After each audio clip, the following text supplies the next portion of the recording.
Well, look, thank you very much for being here. We are very excited to get into the conversation. I guess, to set the scene a bit more, we've got Aino from Lovable. Lovable is bringing down the cost of building your own company, making it more accessible than ever. And of course, Robert is a long-time investor looking to back the founders that need capital, right? So we have a slightly different perspective on the founders of today. And I guess the first question I'd like to ask you is, you must see hundreds or thousands of great founders building on Lovable. What is it that makes a great Lovable founder? I think like something that is good to know is that like I truly believe that we're living like a pivotal era in humanity and the software creation and everything that we have known about, like building a company, scaling a company, what kind of a team you need is actually now changing. And that comes back to like, what does it mean to be a Lovable founder or building on Lovable? And something that we see and something that we truly believe when we build a company is that like actually less than 1% in the world population have been able to create software before. And we're building Lovable for that 99%. So actually like to start, to build, and to scale, you don't need technical capabilities, you just need an idea and the willingness to start. And it's seen on builders across the board. Whenever you are a nurse who see that there is a broken patient flow, workflow, you just go out there with the Wi-Fi and internet connection and you can actually like kick off and actually like fix and create yourself a better work. Amazing. And for you, Robert, you've been investing since long before Lovable and these AI tools came to the market. Has what you're looking for in a founder changed? Yeah, first of all, thanks for having us. It feels like such a full circle moment with Aino. I still recall when she was CEO of Slush, and now we're working together on Lovable.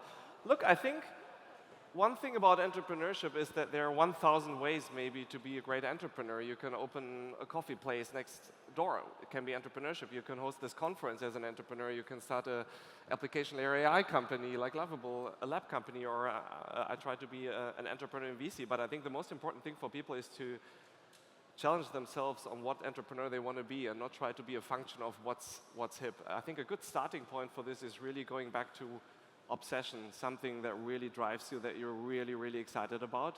If it's coffee since your childhood, you better open a coffee place and you'll make it the best coffee place in Athens, the best coffee place on earth, and you'll succeed because you're obsessed, you're better than everyone else on coffee. If you really have an obsession about building a foundational model layer company, fine, right? But if you're not, I think it's incredibly tricky to get pulled into all these AI companies now building things just because everyone is building. Having said that, I think the incredible change that we see right now with tools like Lovable is a democratization for all these different types of entrepreneurs to just build companies so much more easy. Let's say your obsession is just being incredibly creative. You're in a room with 100 people, you're always the most creative person and you always have the best ideas, but you're not an engineer. So 5 years ago, it would have been really difficult for you to start a website, to build a software, because you need 10 engineers to build it. These CTOs are expensive. And platforms like Lovable just give these people the opportunity to be an entrepreneur from day one in a very small and lean setup. And I think hopefully this will create a generation of many, many more entrepreneurs in Europe that are obsessed and that can really realize their ideas without having this bottlenecks of needing a big team to start. Yeah, and I think that's interesting because you mentioned 1% of people could build software, and now you're saying actually lots of early founders don't need CTOs or maybe even a technical co-founder, which used to be the classic makeup of a founding team was a sort of commercial, creative-minded founder and then a technical co-founder. Has that changed? Are you seeing that very different in a VC landscape? I think what has dramatically changed is the size of a team to succeed. I mean, if we just take Lovable, it's one of the most successful companies currently in Europe. I think more than 500 million in revenue, but the team, I think we were discussing it yesterday, it's now 150 to 200 people, which is incredibly small for such a firm. So you can be incredibly efficient in scaling a tech team, scaling an organization. I think the beauty is that talent is so rare to find. So if you want to keep like a 10 out of 10 organization, it's of course easier to build this in a short time because AI means sometimes the cycle is rather 6 months or 12 months to compete with others and not like 5 years ago where you have maybe 4 years to build in your own market and then you scale. So I think there is an advantage to build smaller teams.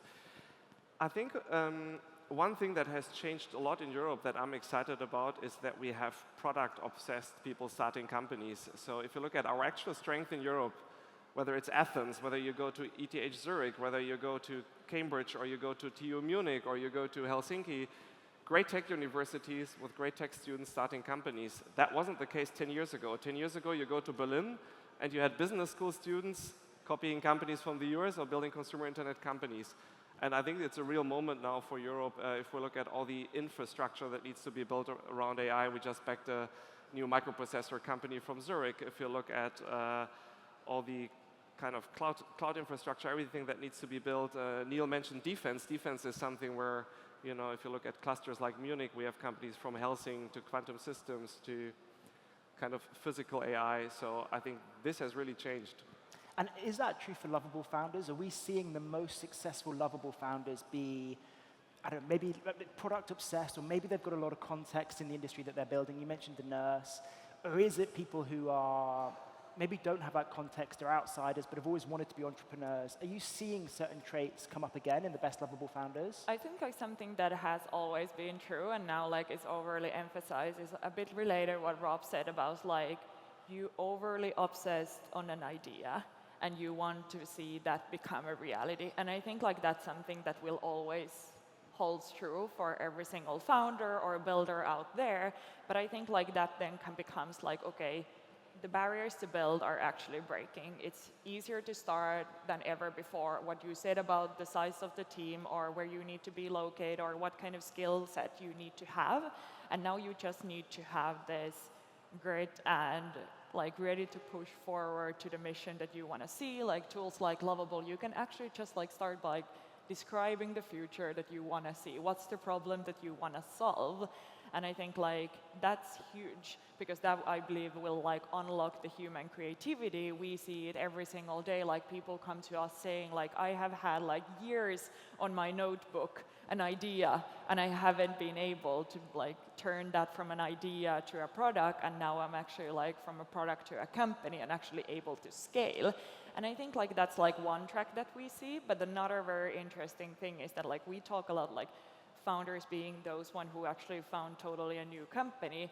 But what I see also among like so-called Lovable founders or builders is that like they're actually like builders inside of an existing companies that are also disrupting how the companies are today scaled. Though like whenever it's like a sales leader or a marketing leader or HR leader, like product and software is no longer just created by those on the companies that have the tools and the resources, but actually like those also non-technical people in the existing companies are actually like reimagining in this AI world how are actually like companies scaled. And I think like that's something that we get very excited about Lovable. Yeah, it's not just about being a founder. I guess that Lovable enables everybody to be a product builder, even if they're not the founders themselves. Robert, you've spoken about how investors across Europe are increasingly going to universities across the continent to try and find academics, highly technical individuals. Are the best founders of today, or the best VC-backed founders of today, coming out of labs and academic institutions over coming out of a tech company or a business school? Yeah, as I mentioned 5 minutes ago, I think the beauty in Europe is that more and more founders come out of our really tech universities or a bit more from a science background sometimes. So as mentioned, if you look at Zurich, you know, there's a lot of great deep tech around microprocessors. Munich is very strong on physical AI. You have Cambridge, you know, which is good in other fields. I think the challenge we have in Europe is just it's so decentralized. So if you're in the US, you know, a lot is happening, of course, in Silicon Valley, or you have East Coast, West Coast. You have certain clusters where there has been an ecosystem compounding for 60 years. So there has been a lot of mix-up between technical people, business people, quite naturally in a very small cluster. So people are engineers would be very educated about how to build a company or how to raise money. And, you know, business people would find engineers. In Europe, we have to try to get these people more mixed and more together, which is a big challenge, especially at a young age, because, for example, I studied in Aachen, which is a very deep tech university, but there's not a lot of business people over there. So that's why I think we need programs, you know, which Aino has been leading as a CEO for many years, brings together people. It's one initiative. Judith, my partner, started something called Relativity Collective, where they just have the youngest, best students in Europe in small cohorts for 1 year that they bring together. So I think lots of work to do to overcome our decentralization, but also an incredible opportunity if you just look at the heritage here. I mean, people call Europe a museum, right? Which is something which is also true. I mean, if you look around the beauty in Athens and all these cities, but it shows the history of all the engineering that has been done in Europe. You had a Da Vinci in Italy. You had, all these iconic people, and Einstein in Germany. And I think this talent we just need to, in the era of AI, bring a bit more bundled together again. And as more founders become highly technical, highly academic, does your role as a VC change in supporting them? I think what has really changed for us, so we've built Visionaries, given we've all been founders ourselves before, we always felt the most authentic support beyond the money from investors was if they had been entrepreneurs themselves, if they had gone through the journey building a company, failing. So we built Visionaries around people that invest in us that are only successful entrepreneurs. So we have 25 unicorn founders, like the founders of whether it's Spotify, UiPath, or Hugging Face, and on the other side, 25 industrial entrepreneurs, like the owners of BMW or Swarovski. And we think these people are one part of a network in the age of AI, which gives an unfair advantage to founders to take shortcuts in having the right people at the right moment in time. Because I think the one thing that has changed in the last 2 years is just the speed to build a company in the age of AI. If you look at Lovable, it's not even 2 years old, right? So it's 1.5 years old, and you just need to perform faster. You need to execute more radical. You need to execute faster, find talent faster, and any shortcuts you can have in accessing that talent, government, industrial customers. So we build Visionaries. What changes is really that we rather make our team smaller and smaller and focus really on just being the connecting layer to those people that have built Alpha and other top 0.1% in terms of entrepreneurship and building companies in the past. And you talk about speed, and I'll ask you this first, Aino, but as more and more founders are able to build great companies, and now anybody theoretically can build a company if they have an idea, what separates the winners? I think it comes down to a couple of things. I think Rob already mentioned the speed of execution. Yep. So I think when there are the tools at hand, it's about okay, is there actually a timeline or a roadmap looking for a year? Where are we going to be by the end of the year, or where are we going to be in 5 years, rather than your execution cycle with today's world and today's tools can actually from idea to have something live tomorrow or next week. So I think the execution cycle is one thing, but I think another thing that actually separates now companies from one another, it's actually taste. And taste comes whenever we talk about amazing UI or amazing experience, because there is a lot of software now created, and I see it as a good thing. Software creation is democratizing, but I think also something that many people in the audience can you end up fall in love with some products. So how do you actually build products and experiences that people will fall in love? And that's actually about the experience that it makes when you use the tool. It's about the taste, it's about the design, and that's actually something that is related to the creativeness. It's creating something that is hard to copy, but once you make people fall in love with your product, I think that's what separates great and excellence. And is that true for you, Robert? And if so, how do you look for that excellent taste in a very early stage founder? Sorry? How do you look for taste? Yeah, I think so what has really changed for us, in a few years ago, you would have your own hypothesis about spaces and go into the ideas of the founders and think, is it a good founder market fit? I think in the age of AI, we've kind of burned the map in terms of trying to hypothesize ourselves, because cycles are just too fast. So we're even more indexing on the founder.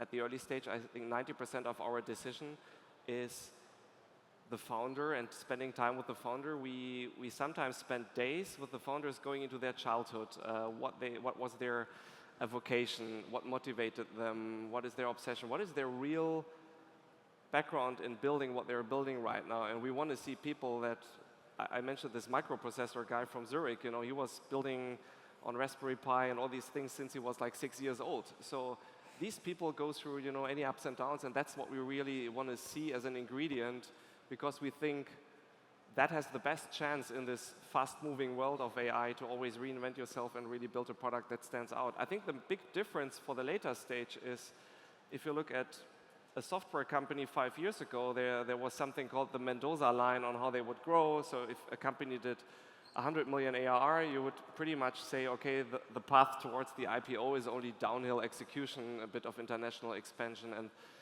these entrepreneurs, after 5, 6, 7 years could just focus on building a very heavy execution setup. This has changed. People, even at the later stage, when their companies are valued at 1 billion, 5 billion, 10 billion, need to be entrepreneurs every day reinventing themselves, changing course of their companies every other day, because the disruption is just so fast and intense, even at the later stages. Look at companies like Personio in our portfolio, a company doing more than 300 million ARR, leading HR company. AI changes everything for them. They have to become AI native. So Hanno is a re-entrepreneur in his company now. So I think that really changes. And are you playing a role as a VC in helping your portfolio founders who are at that more mature stage adopt and adapt to AI?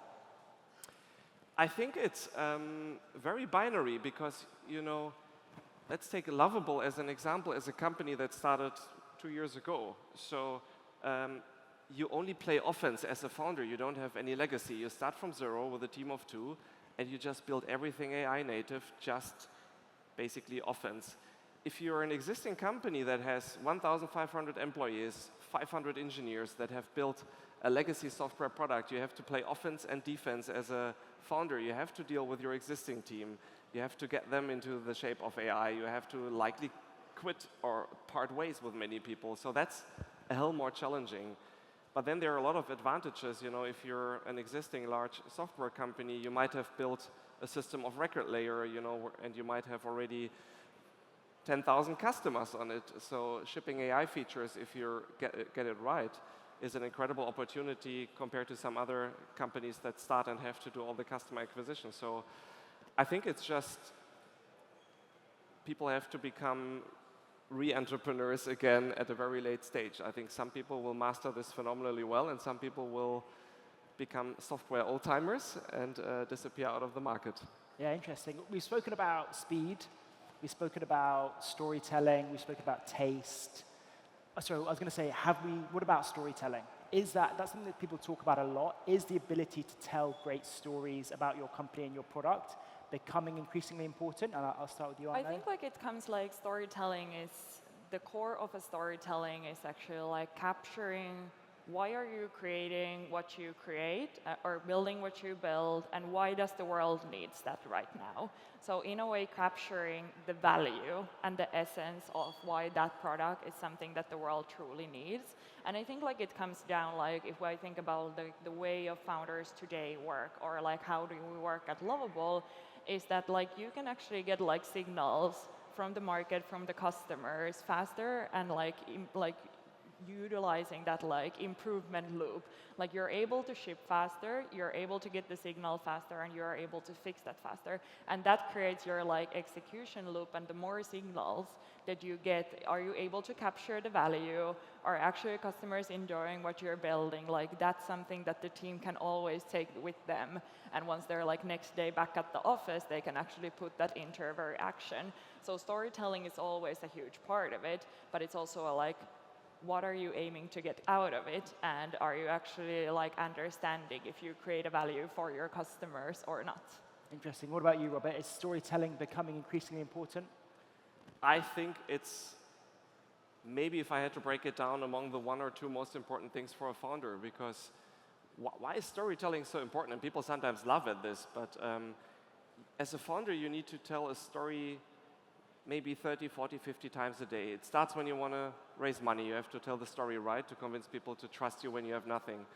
When you hire a great talent, you have to do storytelling and tell people to leave their jobs at Alphabet, leave their salaries, and tell them the story why they believe that you built a great company.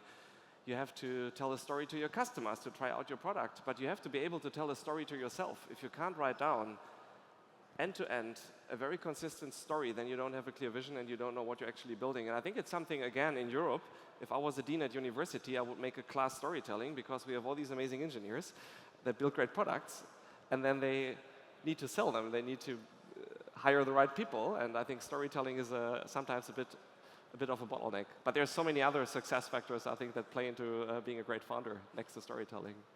Is the European education system well set up to train a generation of great founders today? Yes and no. I think on the positive side, what we have, if you go into Silicon Valley, into the big labs, and you go into the engineering departments, most of these people are not American. The engineers are coming from DeepMind, they're coming from Paris, they're coming from India, from China. So I think the beauty about our university ecosystem is that we have a lot of kind of science alpha and a lot of great domain experts.